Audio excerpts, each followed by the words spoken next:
Pues fíjate que el apóstol Pablo se hizo esa misma pregunta.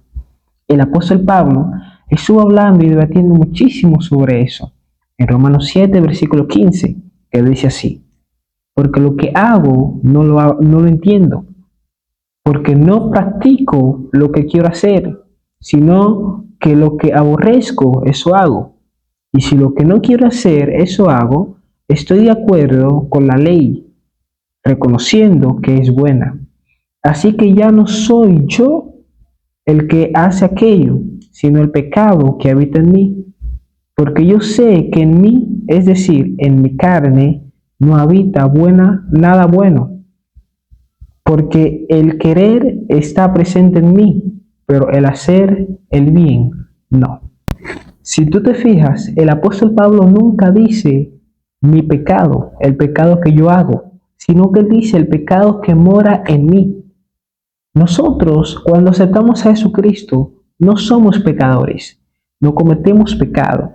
El pecado que nosotros hacemos es un pecado ajeno.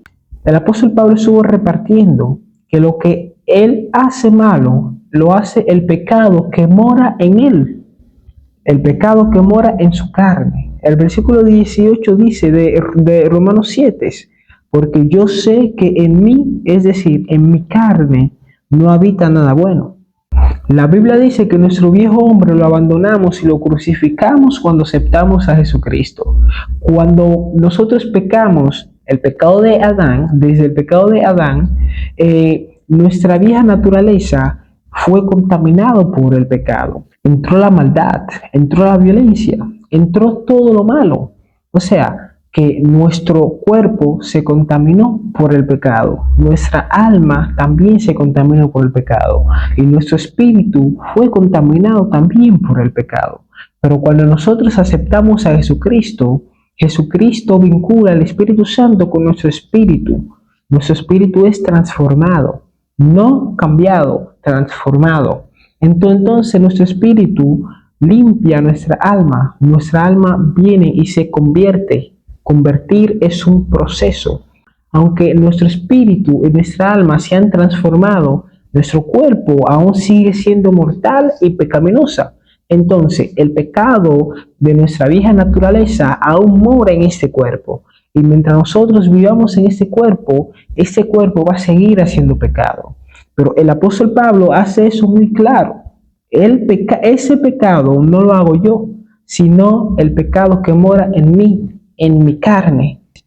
La carne tiene muchísimos deseos y es una batalla diariamente hacer esos deseos.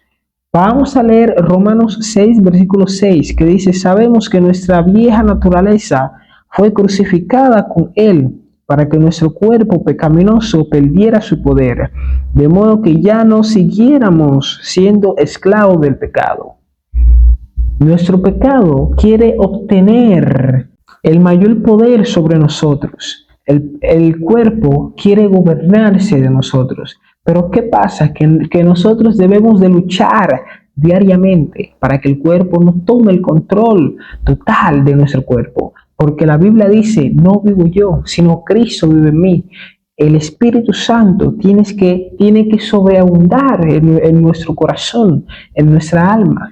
Eso es una batalla diariamente, que nuestro cuerpo se quiere gobernar de nosotros. Pero debemos permitir que sea el Espíritu Santo quien esté tomando todo el control de todo nuestro ser, de toda nuestra alma, de toda nuestra mente. Mientras que nosotros nos debilitemos, el Espíritu Santo va a debilitarse. Y mientras que el Espíritu Santo se debilite, el cuerpo va a tomar mayor control. Y ahí es que entra el pecado. Vamos a leer Romanos 8, versículo 9. Dice: sin embargo, ustedes no viven según la carne, sino según el Espíritu. Si es que el Espíritu de Dios vive en ustedes. Y si alguno no tiene el Espíritu de Cristo, no es de Cristo. Nosotros no hacemos pecado porque Cristo transformó nuestra alma. Ahora, seguimos pecando en la tierra. No somos nosotros, sino es un pecado que hace nuestros deseos carnales. el cuerpo. Mientras sigamos en este cuerpo, el pecado seguirá sucediendo, porque es la ley pecaminosa, la ley de la carne, así lo llama Pablo en Romanos 7.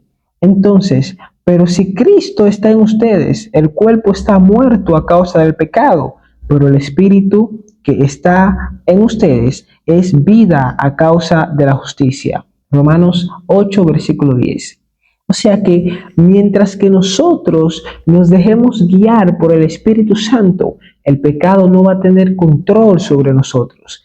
¿Cuál es la mejor forma de que podamos tener una vida santa? No darle espacio al pecado, mantenernos en comunión diaria con el Espíritu Santo, mantenernos en ayuno para matar a nuestro cuerpo. El hombre que yo más admiro es el apóstol Pablo.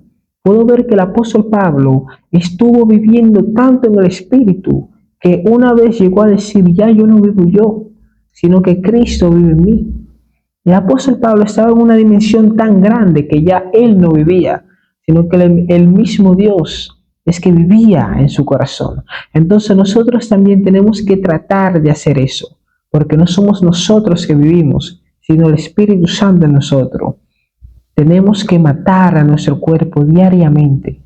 Eso es una guerra continua, que Dios nos da la capacidad para batallar, pero esa decisión es de nosotros tomarlo, y Dios te da lo necesario para tú tener la victoria. Dios te bendiga, un fuerte abrazo, que la paz del Señor continúe bendiciendo tu hogar, tu familia y todo tu entorno. Lo más importante, recuerda que somos luz.